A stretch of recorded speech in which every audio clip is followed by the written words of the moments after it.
You have a future calendar of all events that will happen to your friends and family, such as their unaliving, injuries, breakups, etc., but you cannot do anything to stop any of the events from happening.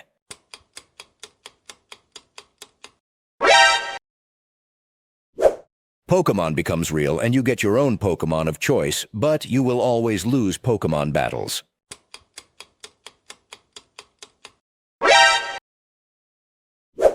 You would be the smartest person in your peer group, but you would have to share a toothbrush with a random stranger.